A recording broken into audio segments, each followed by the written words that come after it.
Okay, let us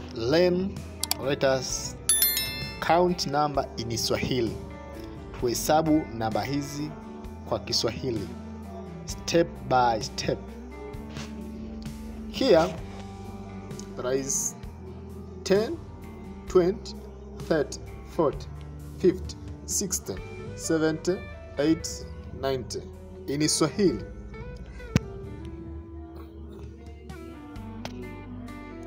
In Swahili here 10,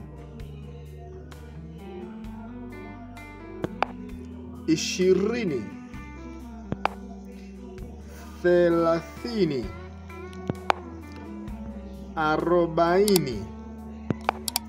40, 50,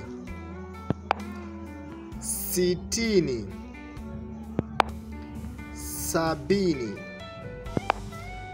80, 90, then 100, 100.